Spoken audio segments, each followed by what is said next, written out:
आंखों और सुनते कानों को रोशनी वॉइस की तरफ से अस्सलाम वालेकुम। दोस्तों, एक आलिम दीन ये वाकया बयान करते हुए कहते हैं कि औरत रोज एक नौजवान को देखती, लेकिन वो उसको देखे बगैर सर झुकाकर उसकी गली से गुजर जाता।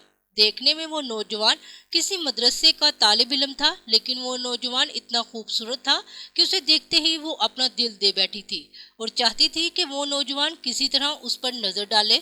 लेकिन वो अपनी मस्ती में सर झुकाए जेरे लब कुछ पढ़ता और रोजाना अपने मुकर्रर वक़्त पर वहां से गुजर जाता और आंख उठाकर भी नहीं देखता था। लेकिन अब इस औरत को जिद सी हो गई थी।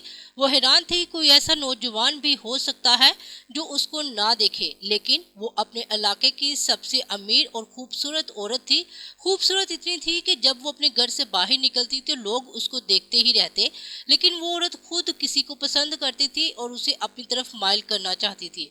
लेकिन वो अपनी अना की शिकस्त और खूबसूरती की तौहीन पर पागल हो गई और कोई ऐसा मंसूबा सोचने लगी जिससे वो उस नौजवान को हासिल कर सके और उसका गुरूर तोड़ सके। आखिरकार शैतान ने उसे एक ऐसा तरीका समझा दिया जिसमें नस करदा नौजवान उसकी बात मानने बगैर नहीं रह सकता था। अगले दिन जब वो नौजवान उस गली से गुजर रहा था तो एक औरत उसके करीब आई और कहने लगी, बेटा, मेरी मालकिन ने आपसे एक बात करनी है। उस नौजवान ने कहा, अम्मा जी, आपकी मालकिन को मुझसे क्या काम है?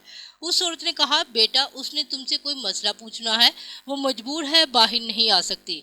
नौजवान इस औरत के साथ चला गया। उसके वहम गुमान में भी नहीं था जो औरत उसे बुला रही है उसका मंसूबा क्या है, वो क्या चाहती है। वो तो अपनी फितरती सादा दिली की वजह से उसकी मदद करने के लिए उसके घर आ गया। उसके जहन में था कि शायद वो पूरी बुरी औरत है जो अपनी मजदूरी की वजह से बाहर नहीं आ सकती।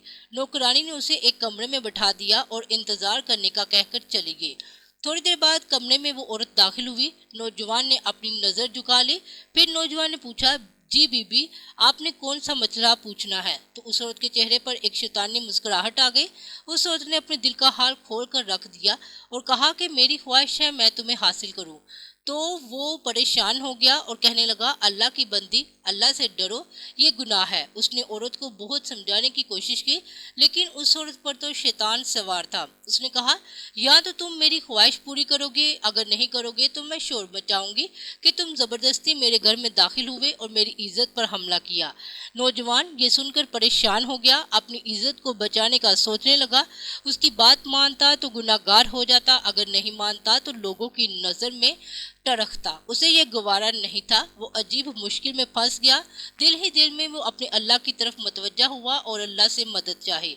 तो उसके जहन में एक तरकीब आई। उसने औरत से कहा, ठीक है, मैं तुम्हारी ख्वाहिश पूरी करने के लिए तैयार हूँ, लेकिन पहले मुझे वॉशरूम जाने की हाजत है।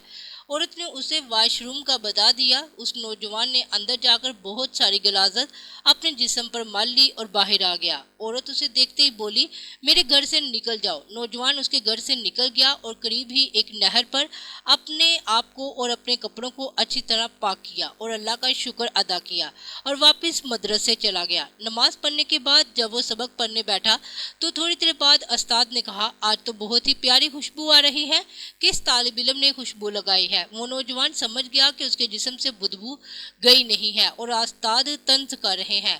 थोड़ी देर बाद उस्ताद ने फिर पूछा, ये खुशबू किसने लगाई है?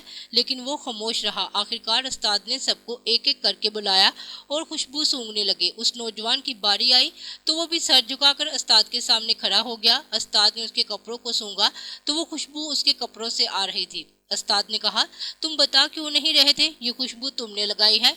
नौजवान रो पड़ा और कहने लगा, उस्ताद जी, अब और शर्मिंदा ना करें, मुझे पता है मेरे कपड़ों से बदबू आ रही है, लेकिन मैं मजबूर था। उसने सारा वाकया उस्ताद को बताया। उस्ताद ने कहा, मैं तुम्हारा मजाक नहीं उड़ा रहा, बा अल्लाह की कसम तुम्हारे कपड़ों से खुशबू आ रही है जो मैंने आज से पहले नहीं सूंघी थी। तुमने अपने गुनाह को बचाने के लिए अपने आप को गंदगी लगाई, लेकिन अल्लाह ने इस गंदगी को खुशबू में बदल दिया जो इस दुनिया की नहीं लगती। कहते हैं उस नौजवान के इस कपड़ों से हमेशा वो खुशबू आती रही।